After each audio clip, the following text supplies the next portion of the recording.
morning, Sedona. It is June 22nd, 2024, and it's 9 o'clock on a Saturday, and hopefully the regular crowd has rushed to their radios to listen to Sedona Life with Stephen Hanks, Red Rock Country's radio magazine. As many of you who've listened know, we broadcast this show every Saturday at this time on KAZM 106.5 FM and 780 AM Mellow Mountain Radio. And you can also rush to your computers and live stream us at mellowmountainradio.com. I'm your host, Stephen Hanks, and my producer in the booth, as always, is Ryan Thompson. Ryan, did you like that little Billy Joel Piano Man reference I did right there, or did you miss it completely? That went right over my head. I'm sorry. Ryan, I'm kind of celebrating this morning. Why's that?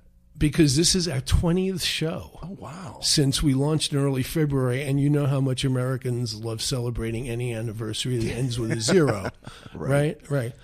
But I welcome all my listeners to a radio show that each week explores all the fascinating aspects of life in Sedona and the Verde Valley and engages with intriguing personalities from all walks of life in our area. And by the way, our shows are also transformed into podcasts, which can be heard on Apple Podcasts, YouTube, and Spotify. Today's show and all of my shows during June are being sponsored by an outstanding Camp Verde-based insurance agent, Karen Cole of State Farm Insurance, who throughout the Verde Valley in northern Arizona protects the things you value and the people you love. Like a good neighbor, Karen and State Farm are there. So, folks, our show theme for this episode of Sedona Life with Stephen Hanks is Feeding the Hungry in the Verde Valley. And our two in-studio guests today are individuals heading local organizations doing really good works in our community for residents dealing with food insecurity. But before I introduce the terrific citizens who manage those worthy organizations, it's time once again for our top of the show segment, Stephen's Sedona Scene, when I tell everyone in my listening audience about some terrific events happening over the following week in Sedona and the Verde Valley. Now, things get a bit quiet in the Sedona area once we hit the summer, so this week I'm highlighting just one big event folks should check out. This past week, Kudos, the weekly entertainment newspaper produced by the Verde Valley Independent, published an almost two-page cover story on the upcoming 137th Prescott Frontier Days, which is considered the world's oldest rodeo. The event runs from July 1st to July 7th at the Prescott Rodeo Grounds, which is at 840 Rodeo Drive, and this event features tons of activities for both adults and kids. It would take too long to go through all of what they're going to do there. So to get all the information about this big happening in Prescott, go to www.worldsoldestrodeo.com. That's www.worlds with an S, oldestrodeo.com. Now, before I tell you about my special guests and the organizations they represent, I'd like to reveal just a few troubling statistics about food insecurity in America and in Arizona. According to Feeding America's 2024 Map the Meal Gap, food insecurity is about 13% across all counties and congressional districts in the United States. Similar to the 13.5 of individuals in food insecure households reported by the USDA in 2022. And that equaled 44 million people. A Feeding America 2022 study showed the amount of money people facing hunger needed to be food secure reached the highest level in 20 years, with the hungry saying they needed an additional $25 per week, a 9.5% increase after adjusting for increased prices. Nearly 9 million people aged 50 and older are threatened by hunger every day. Child food insecurity rates reach almost 50% in some counties. Food insecurity stats in Arizona. In 1922, Feeding America noted that the food insecure population of Arizona was more than 950,000, or 13.1% of the state. The number in Yavapai County exceeded 32,000, or 13.2% of the population. And in Coconino County, the number was almost 21,000, or 14.4% of the citizens. So let's meet the people in our area trying to do something about hunger in our area. The Sedona Community Food Bank is a got a little frog in the throat this morning. The Sedona Community Food Bank is a nonprofit community-supported organization which provides food and assistance to people in need, specifically for those who live in Sedona, the Village of Oak Creek, Cornville, or Page Springs. Their slogan is Trading Hunger for Hope. Kathleen Healy-Baiza has been the executive director for the Sedona Community Food Bank since 2015. Before that, she was the activity director at a long-term nursing and rehabilitation facility, and prior to that position, she taught in special education for over 10 years. Manzanita Outreach is a 501c3 Arizona nonprofit organization and part of the Arizona Tax Credit Program. It is a basic needs provider serving Yavapai County, Arizona. And beginning in 2017, the Manzanita Outreach Mobile Food Distribution System changed the landscape of food assistance in the region. And their goal is for Yavapai County to be the first food secure county in the United States. My guest, Ben Burke, has been the executive director of Manzanita Outreach since 2018. He was the top of his class at Olin Business School at Washington University in St. Louis, and then honed his ability to grow and sustain organizations and initiatives at Arch Grants, where he led one of the world's largest global startup competitions. Catherine and Ben, welcome to Sedona Life with Steve and Hanks. Great to have you here. Thank you very much for having us, Steve. Yeah, it's very happy to be here. Great to have you. So, Catherine, I want both of you to chime in on this to get us going. Tell us a little bit about the history of the Sedona Food Bank and the basics of how you get food to distribute to the hungry and who is benefiting by those efforts. Well, the Sedona Community Food Bank has been in Sedona for over 43 years. Wow. And we just are a very needed resource in this area. A lot of people don't think there's people that need help in this area because it's Sedona. Right, but right. Yet there are people that really depend on us. It's very easy. We're open every Wednesday from 8:30 to 11:45, and then again from 3:15 to 5:15. And all you have to do, you can either sign up online, you can come to our door, you can call me, whatever. Just come on over and we'll help you out. I've never turned anyone away in the last 8 years. We just don't. If you're coming to my door, you need help. I can help you. And where's the physical space? We just moved a little less than a year ago to 30 Inspirational Drive, which is right off of that's a great name for Isn't a food it? bank. It just all came together. Isn't that wonderful? So we're near Los Rosalos and Foothills Management Rental. We're right behind them. We're just a one building off 89A. That's easy great. to get to. It's better to be at Inspirational Drive than where I live on Gunsight Hills Drive. I'd say so. When I found out, when we decided to get our house, when we decided to move here, and I found out it was Gunsight Hills Drive, I immediately wanted to find out how I could get the street name changed. But I digress. Ben, so I want you to answer the same question, but also one of the things that occurred to me, I'm really curious about the name of the organization. Like, on top of everything else, how did it get to be called Manzanita Outreach? Sure. Well, I can answer that first. It was the founders. So obviously, Manzanita is a popular restaurant. Well, no, it's a native plant to this area, the Manzanita bush. Of course, it's also a restaurant. Right. Yes, no. But no, it was more about the outreach, and so the idea of providing food security in more of an outward facing way led into some of the strategies that we have today in terms of mobile distribution.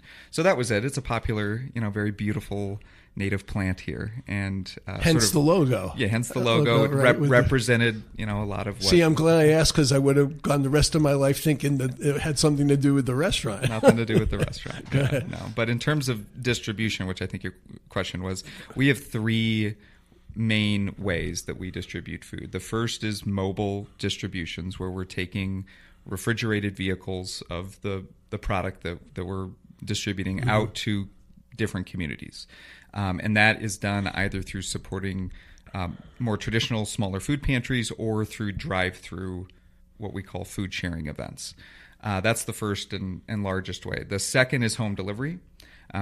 We are servicing right now about 850 deliveries a month, mostly to homebound seniors and to working families.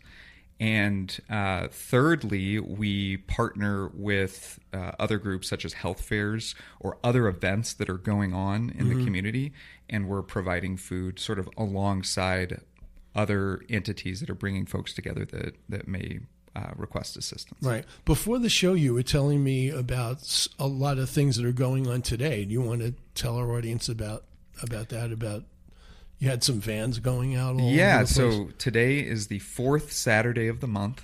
So part of the strategy is to try to fill gaps and be adaptive. So we do most of our distributions on Saturdays. Okay. But today is a 4th Saturday, so we are doing distributions in Sedona, Rimrock, Camp Verde, Cottonwood, Dewey Humboldt, and Prescott Valley.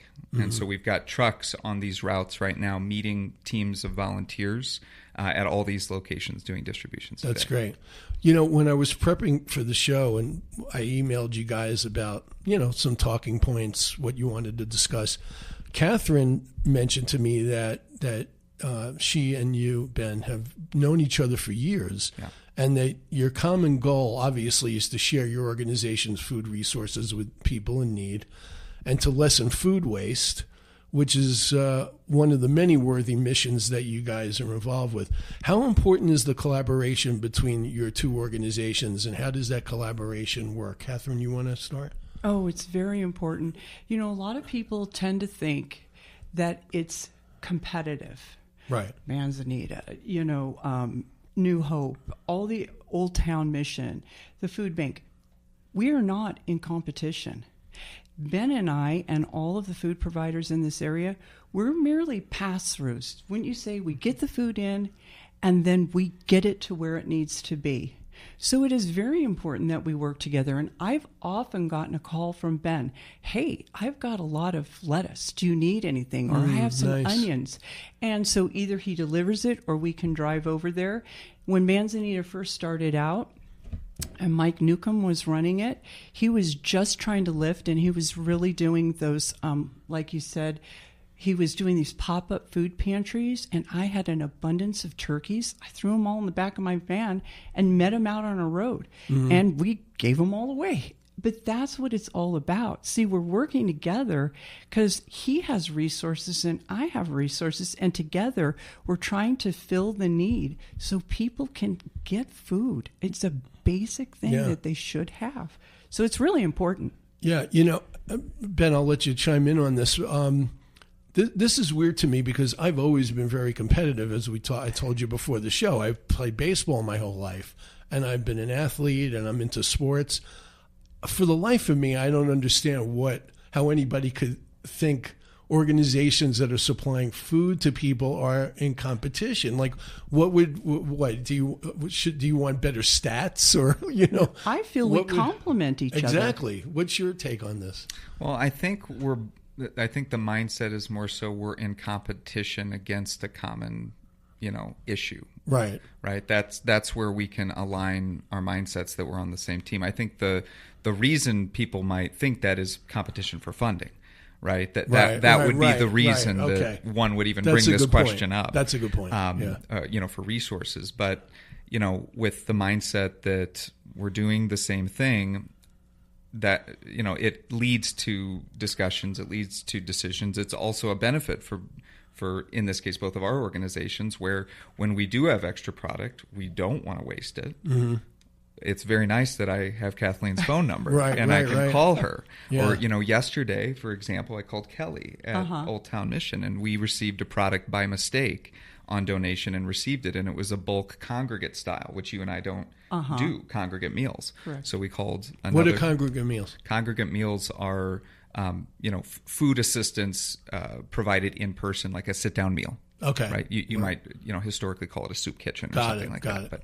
But so we received, I don't know, $10,000 worth of chicken or more. Wow. And we're able to provide it all to another pantry. So it's actually like a beneficial thing for an organization to have networks and be, positively related. And I think the other thing is, like, donors, they're getting tired of, not having collaboration among, not just food assistance, but just, nonprofits in general, basic needs organizations in general. And that's going to continue to be a trend in, philanthropic giving, is looking at where are there redundancies and where are there opportunities for collaboration. So it's also, like, very strategic to position an organization as a collaborative organization, on behalf of that organization, but also the community, to get more resources into the community. Yeah, you brought up the idea of competition for fundraising that people think of, but in terms of fundraising, how have you found?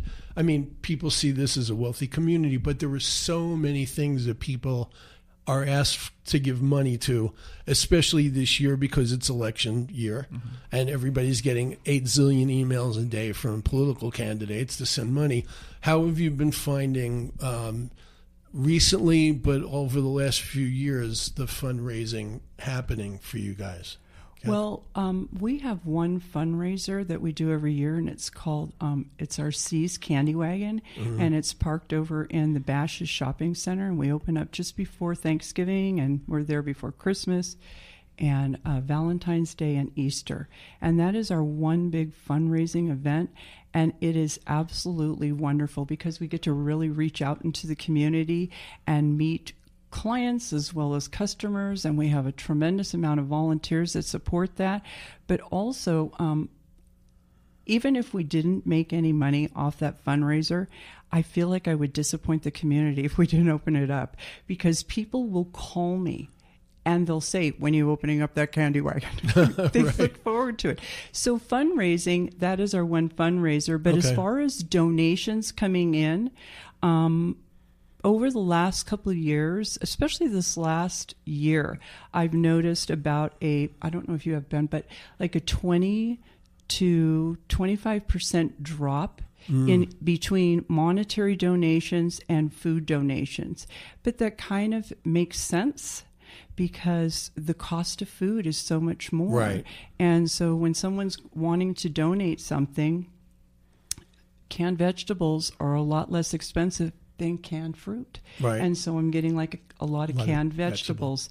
And I've had some people, I belong to the Green Bag. We benefit from the Green Bag program, and it's a neighborhood food collection. And I've had people in my neighborhood where people are donating, and they've had to drop out. And what they're sending me now is like a $10 or $15 check because the bag that they were filling up was becoming too costly for them. Right. So instead of spending $25 to fill up a bag, but I'm not going to complain, but that is kind of something that we're dealing with, at least all of the Sedona Food Bank. But I do live in a very generous and a very loving community. Sure. So often I use the wish list, which is a wonderful resource. And if I ask for something, you usually get it. 95% of the time I get it. Yeah, that's great.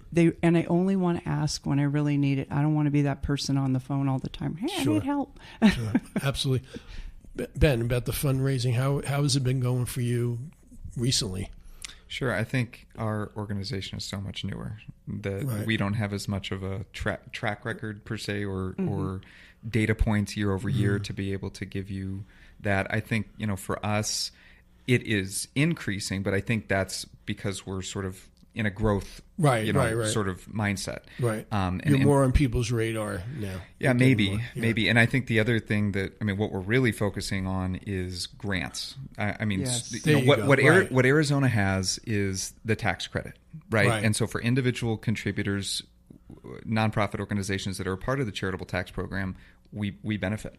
We benefit tremendously at a rate higher than other states that don't have it. So, that continues, and that is more of a cash flow thing for individuals because they're going to get that money back off their taxes. Right. So that has increased, but we've put more effort into getting the word out than we had in the past.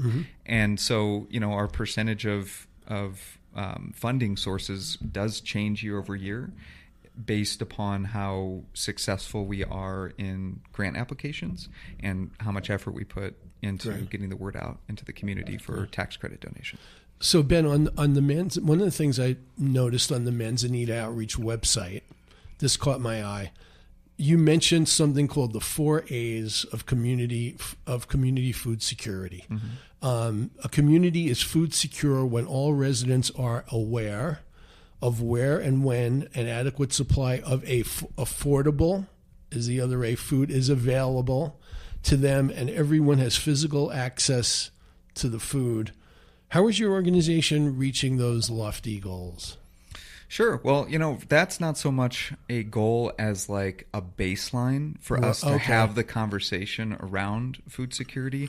I mean, like personally, I think it's a confusing word. I think the Feeding America data doesn't necessarily reflect what percentage of people are attending, food assistance services. So, that's more just for us to have something to use as a pillar for what we're doing. Right. But how that expresses itself, I think, is, access being a big one. And for us, in the strategy of filling gaps, we know that there's a place both for traditional walk-in pantries and for mobile distributions. And mobile distributions allow us to go into smaller communities. They allow us to operate where there is somebody might call a food desert. And it also operationally allows us to come in and move out if the gap is filled by another organization, which happened at the end of 2020. We were in many different communities during that year, and other organizations eventually stepped up that were more local, and we were able to scale back. So that, access is a key one for us. There is more than enough food in, in the environment and in the world to feed everybody, but it's about getting it to people when they need it, where they need it. And, so access has been a big focus of ours. When you mentioned 2020, that triggered a question I hadn't planned on asking, and it doesn't have to be a long answer, but what change did you find during the pandemic in terms of how many people, did more people need food during the pandemic, or did you get less donations for food? More donations, more people. Yeah. Everything changed. Everything changed, yeah. Everything changed. Yeah. So, but I'm sure you guys were there to fill the need. Oh, yes, we were. And Ben is spot on. The community just really stepped up, and I got donations all hours of the day, all days a week. Great. And we moved from a traditional, from what we do, we have a store. Ours is like a store, so people come in and they shop for what they want. It's actually like a little grocery store. We had to move to a drive-through at that point. I couldn't have people in, and we did that for probably 8-9 months in the blazing heat, as you well know. And the lines of cars were tremendous. I mean, I remember taking pictures and thinking, we just need to get these people in, we need to get them what they need, and we need to help the next person. And we were just moving them in and out, in and out. So when Ben said it was huge, it was a game changer. Like, boom, you got to be on first base. Really? Yeah. That's great. So I want to get into some more topics with both of you in a minute, but I need to give a shout out to my sponsor. And that sponsor on this show and next week's show is Karen Cole, a State Farm insurance agent based in Camp Verde. I'm sure everyone out there would agree that it feels good when we make the right decision. Like when you choose the perfect song for a special moment, like when I quoted Billy Joel this morning, or when you choose to have a good night's rest after a hectic day. It's all good as making the right choice on insurance. That's why Karen Cole is a State Farm agent and serves the Verde Valley in northern Arizona to help you choose the protection you want at the price you want. Karen will explain everything about your coverage with State Farm so you know what to expect if the unexpected happens. With Karen Cole, it's easy to make the right decision, and I know that because Karen handles my home insurance. She is one insurance agent who is all about protecting the things you value and the people you love. So contact Karen at www.kcoleinsurance.com or call 928-567-3374. Like a good neighbor, Karen Cole and State Farm are there. So, Catherine and Ben, I have to ask this question now before I forget, because if I don't ask it, my daughter, who is a dietitian nutritionist in New York, will yell at me for not bringing this up. When you're providing food to people or you're advising people on what they should eat, and obviously so much of this is based on the donations you get, like you were talking before about all the vegetables. Mm-hmm. How much can you manipulate the meals so that they're getting the right nutritional value out of what you're giving them?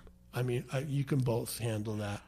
I really don't guide my clients into what they should be choosing. I let them choose. It's literally like a store. But I can tell you that our board several years ago, our board of directors, made a big shift in our outreach, and it was to provide, at least when I first started, they said 7 different types of fresh produce. Mm-hmm. Well, if you come into my food pantry on a Wednesday morning, it looks like a farmer's market. I probably have at least 20 different kinds of fresh produce, because not only do we purchase produce, but we visit all of our grocery stores up and down 89A. And so that little orange that has a small little blemish? Mm-hmm. Well, that's just a blemish. It doesn't mean it's not good. Right. But the store doesn't want it on their shelf. Right. So we're taking all of that produce and we're bringing it back to our food pantry, and we're evaluating it. We're cleaning it. Does it need to be eaten today? In which we'll find out where we can bring it, or will it sit for a couple more days and then we can give it. So most of my clients, they're very food savvy. Mm. They know that they want that, and so they come. So they're not bringing bags of M&Ms over. Well, I do get donations of M&Ms and Hostess things and that type of thing. Right. And so I put those on a little miscellaneous shelf, but we all got to have something fun, right? People are looking for dessert. Exactly. Right. So if you want to step on the dark side, you're on your own. Right. But for the most part, if you go in there, you can provide your family with a very good, healthful meal. And in fact, we had some cooking classes of healthy eating through Chris. And she would give me a list, and the Monday night supper gives me a list of the items that they need that I can support them with. And they're not serving, horrible meals. They're serving wonderful meals. And Chris, it's all about healthy eating. She gave me her list. I'm able to provide it every time. So if you want to eat healthy, you can come to my food pantry and you can eat healthy. If you want M&Ms, well then, yay. And nothing against M&Ms. I happen to love peanut M&Ms. Exactly. That's a meal right there.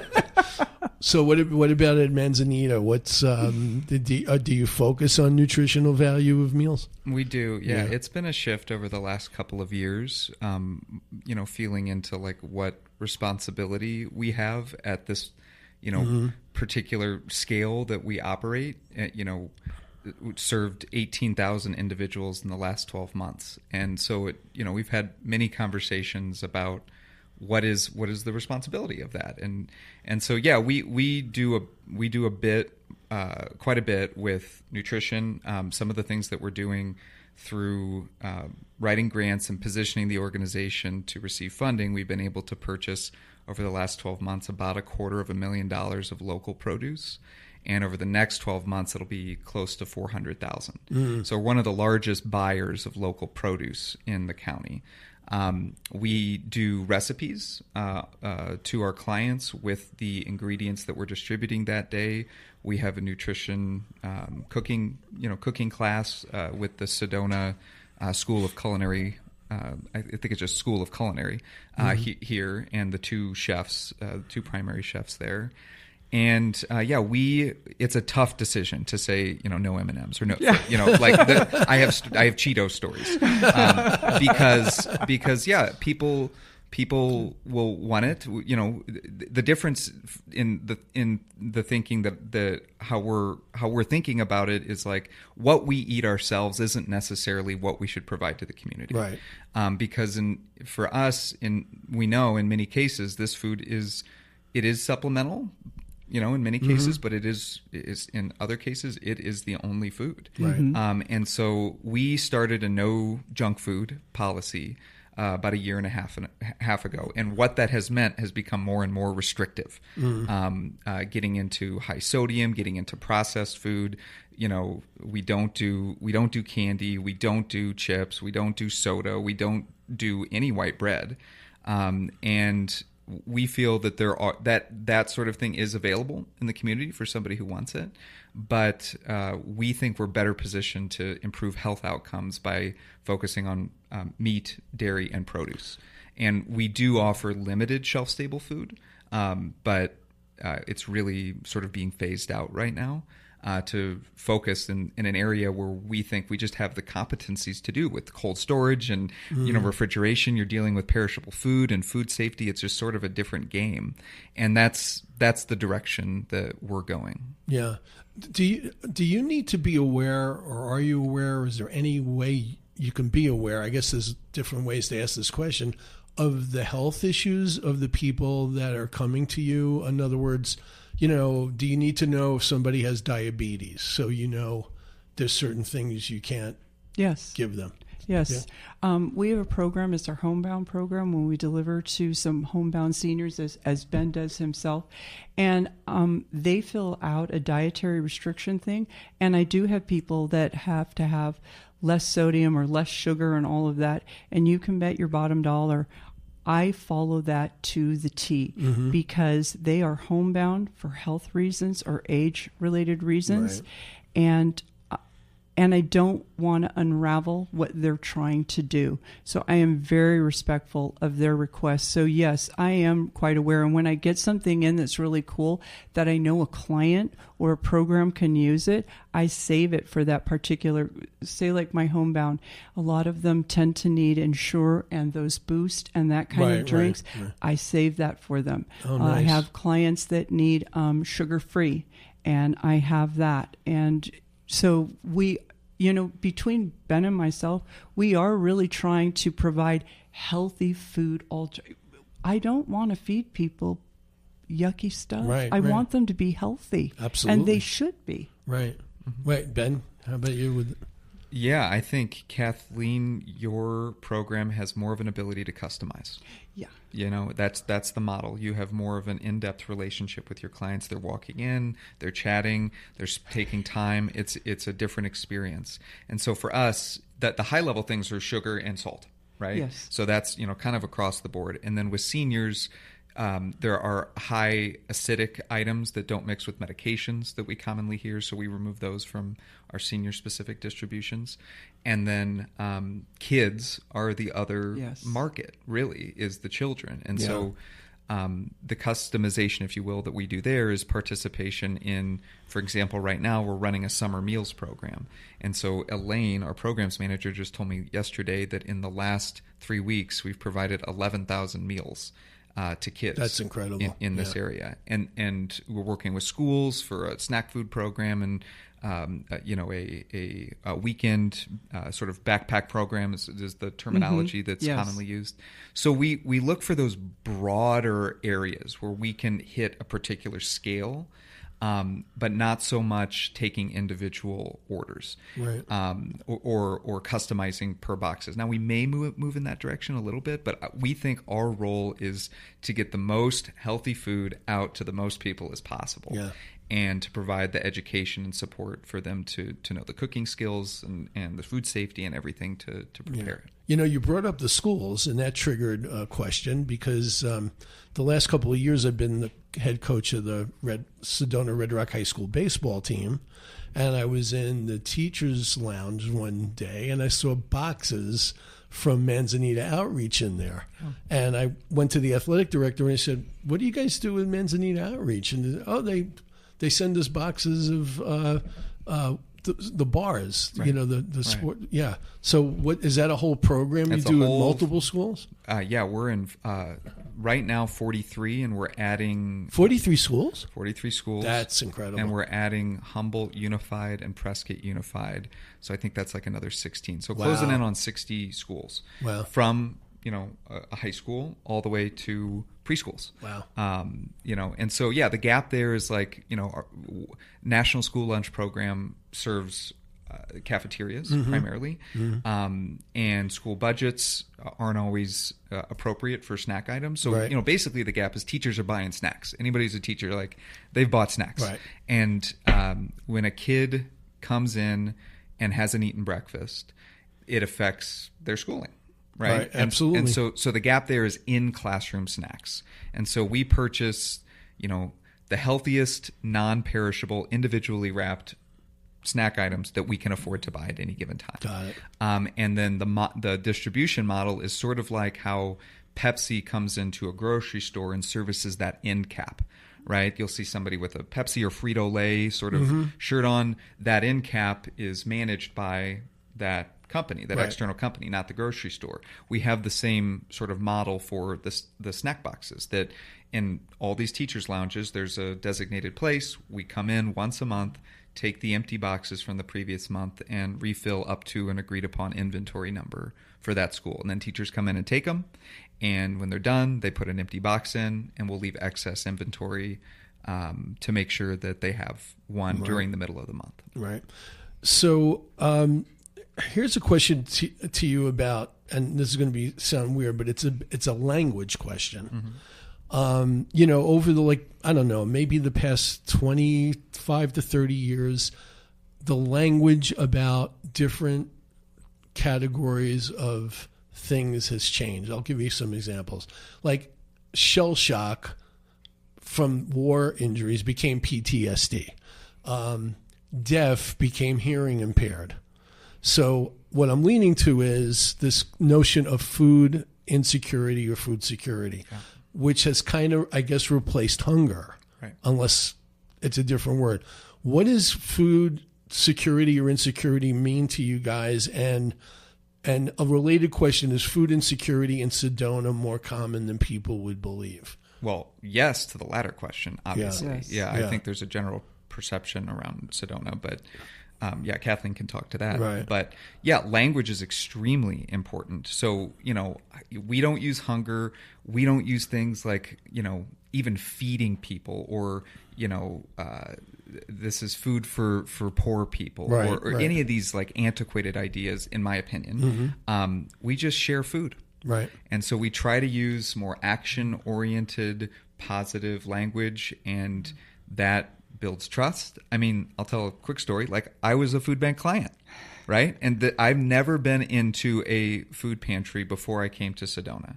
And we found ourselves in a situation where it was like, well, maybe a little free food wouldn't hurt the budget a little bit. And I met Kathleen. Wow, that's a great story. I came to the Sedona Food Bank, and they gave us just this box of food that was awesome. Had a bunch of fresh produce in it, and subsequently then met with the Manzanita outreach people that were doing that, and loved that idea of the model of filling the gaps and joined. But so, like, personally, it's just like what somebody looks like who's requesting food assistance is not what most people think. It's people from all walks of life, all different situations. And, our mission is to share the abundance of resources within our communities with dignity and joy. And I think the language we use is the biggest, controlled mechanism that we have for controlling dignity, right. or your, whatever, however you measure dignity. A lot of it has to do with that. So terms like food security or food insecurity are really just terms that the think tanks and the people doing the surveys use. Yeah, we have to know that because we have to write grants. We have to speak those languages. Right. But X number of people are food insecure in this area, so this is why I don't look at somebody and like have a conversation about their food insecurity. Right. Like that. It's an important metric in the sense of like bringing attention to these topics, but it's not like a layman's term thing that we're using. Mm-hmm. Yeah. What about you with that whole concept of people food secure or insecure? It's just a word. Yeah. It's just a word. So I wanted. This is going to take me, and I have a want to go into a little bit of the political realm on anything, but this occurred to me actually this morning because it's been one of the issues with what gets financed by the government. So there was a temporary child tax care credit. The Biden administration made law in 2021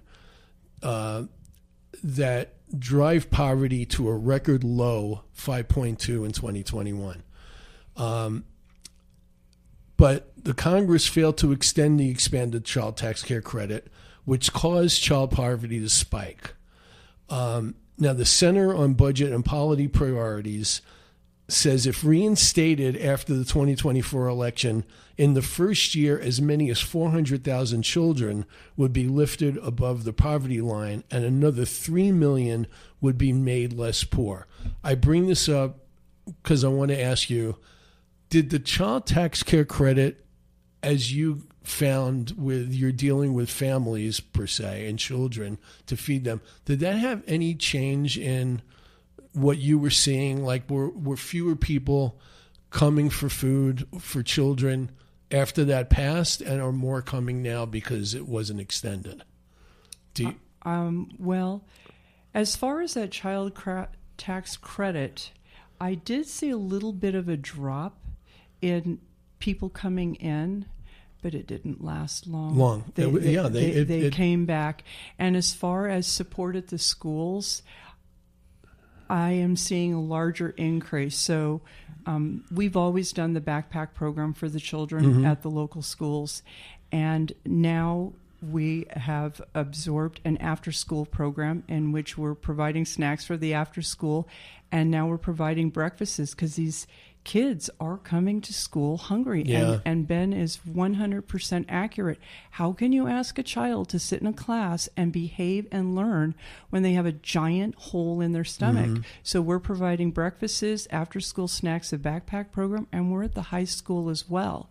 So I think that credit really did make a difference because at the very beginning, I saw my numbers go down a little bit, but then it came right back up. Because it died after a couple of years. Exactly. And now it is back up.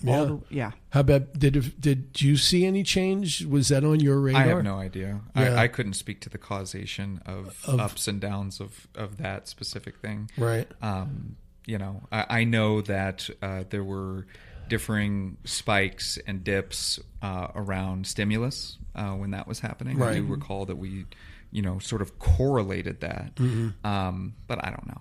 Yeah. What about just the whole idea of people in poverty and what that means? I mean, do you feel like, I don't know if this is the right question, like a certain percentage of people that are coming to get food from you guys would technically be in poverty, or are there people not in poverty that are coming for food? And what does that level even mean? Like how do you? Yeah, there's a certain percentage, and you could survey and get that information if you want to. We don't do it. We basically ask the required information to determine eligibility, which isn't necessarily tied to the actual poverty line. Most of it is tied to a percentage of the poverty line, 185% or 150%, different depending on the different sources of the food. So I don't know. We could get a guesstimate of it. You could use data to figure that out, but I don't know. Yeah. I don't really care. No, I know for sure that probably 85% of my people really need to be there. Right. And because Beth said, we are smaller, okay? Right. So I do have that intimate relationship. Sure. So when asparagus tips come in, I know exactly who's going to love it because I do know them very, very well. And you have their names on a board. Oh and my with gosh, the food I consider them all friends. I just really love my clients, and That's when they're great. not there, I worry about them. But anyways, as far as people in poverty, people in poverty, they talk to me. Yeah. And so I know that they're trying to navigate how are they going to pay their medical bills and do this. Or I've had people come in and they go, oh my gosh, I need tires, so I'm sorry I'm here. It's okay, come on in. And so yes, there are people that are they're really hanging on the edge. Yeah. They are right there hanging on the edge, one check away from complete unraveling and disaster. And because I'm able to speak to them and I know them and I have a pulse of them, I know that there's a lot of people out there that are really, really suffering. Including the homeless in Sedona. Oh, yeah. Yeah. One of the questions that you sent me to prepare for the show, you said that you wanted to talk about, maybe it would be good to talk about some of the trends that are going on in the community these days. I don't know what trends means in this case, but maybe Ben, you want to speak to that? I think of a couple things. I mean, up and to the right, that's the first trend, is that it is increasing year over year. It's increasing, that's probably the most important thing in terms of the number of people that are coming to receive food assistance. And there's other smaller things that we're seeing, like the number of children whose primary custodian is a grandparent. That has been a definite increase over the last couple of years. The number of homebound, the requests for deliveries from homebound seniors with the aging population, that's a trend in that direction. And I think that we do surveys. So our data collection, which is sort of to the previous point too, is extremely minimal required and fairly robust opt-in in terms of surveys. So we have a lot of data, but a lot of it isn't required. And so, through the surveys, we know that there is an increased interest in eating healthier and an increased desire to receive produce, meats, and dairy, because those have increased in prices more than processed food, more than canned food, just on a comparative basis over the last, say, 5 years. Right. So there's going to be more of a demand for that. So that's a trend. Right. What do you see anything, Catherine, through the food bank? Any changes in how many people are coming, or the category of people that are coming to you? Actually, our numbers are increasing, and everything that Ben just said is true. Applies People to you, are becoming, and I'm happy to see that, they're becoming more savvy. They don't want to eat that ding dong. They really are looking for apples, and they're looking for fresh produce. And we wrote a grant, and we've been able to buy meat and milk and all of that, and they're all an alternative milk, and so they are becoming more aware of their health, and that's very important. And so, and as far as numbers and everything, Ben hit them all. So partnerships with organizations, like who reaches out to you to help you, if any, and on what level? Anything you want to speak to about who contributes? Well, organizations? We support the schools here, so they'll call me. Hey, Kathy, my tubs are empty. Can you come fill them up? Because we're going over to the high school and bringing snacks there. Right. Monday night supper, which is held at St. Andrews every Monday. I work with whatever organization is hosting that meal, and so they'll send me their menu, and I will provide whatever foods I can to help them defray the cost from that meal. And then on Thursday, they don't have to call me, but I'm over in Cottonwood every Thursday, because we're still picking up on food on Thursday, and since our normal day for distribution is on a Wednesday. So I'm sharing the food with New Hope and also Old Town Mission, because again, I really think that what Ben and I have been given is this opportunity to help, and we are just pass-throughs, and for us to hold on to something and not get it to the people that need it would be a sin. So I move it out to Cottonwood, so they don't even need to call me. They're on my list. Ben, what organizations are closely involved with you guys? Well, our distribution model relies on, we call them collaborations or partnerships. So the ones that stick out when you ask the question are ones where in groups can bring volunteers and have that great community service experience. So, for example, today, in this very moment, we're doing a distribution at One Hope Christian Fellowship in Dewey. Nice. That is staffed by a Manzanita employee who has brought the food over there in our truck, and about 20 volunteers from the congregation of that church, right? And so, it gets a little hazy, honestly, about, are they Manzanita volunteers? Are they volunteers for the church? Who cares, right? Yeah. So food's getting out. So we'll serve, 240 families, in by the next, 30 minutes or so. So we work with churches who provide space, which is critical for our model. We need parking lots and we need volunteers. And we need them to be open on Saturday, and that's churches for the most part. They have the biggest parking lots. They have a lot of people that want to serve, and nothing going on Saturdays. Right. So that's really a big partner. We have a distribution actually tonight with Heights Church in nice Prescott Valley as well. And of course, where we operate is adjacent to Verde Valley Christian Church, who has provided us the warehouse space to be able to do this and centralize. And then the other category is schools. So we do a lot with the teachers and the schools to reciprocate relationships. Yeah. Any organizations providing big donations? Well, yeah. That yeah. We couldn't survive without them. Yeah. Well, yeah.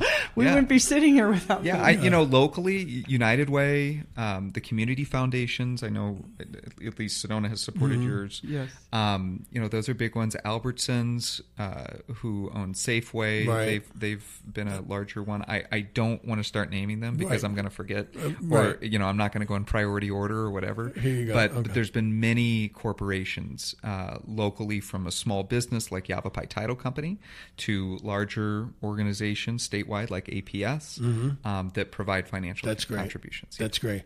My wife B, who on this show we call the Woman Warrior, has volunteered a little bit with both of your organizations. She was involved with Manzanita Outreach through the synagogue, but she also was involved in the Green Bag program. Okay. Can you talk a little bit about the Green Bag program and how that works, and actually maybe encourage people to get involved with that? Oh my goodness, that is a game changer. Absolutely love it, and it is the easiest thing to do. Let us know. Honestly, it's easy. All you have to do, you could contact Ben. I could get you in touch too. Yeah. And it's called the Neighborhood Outreach. Neighborhood Food Project. Okay. Because I have like 10 green bags in my house right now. Oh, well, you should fill them up and give us a call.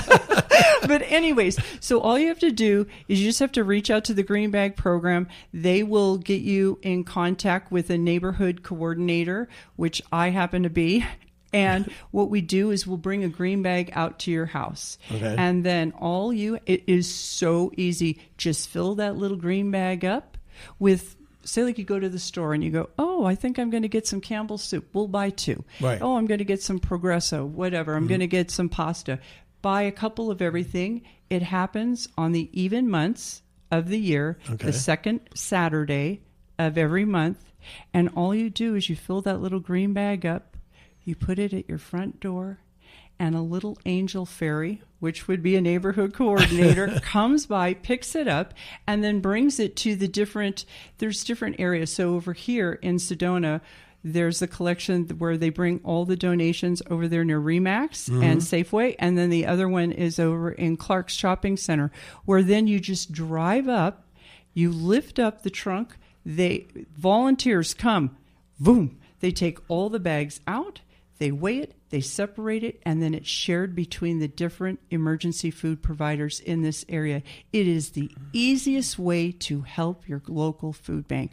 So easy, so wonderful, and all the food is terrific. And so how would anyone that wants to participate in providing food through the Green Bag program, how would they get that information? Who would they contact? Well, they could contact me if they want, and I could get them in contact with Nicole, who's our local organizer here, or you really could contact Ben.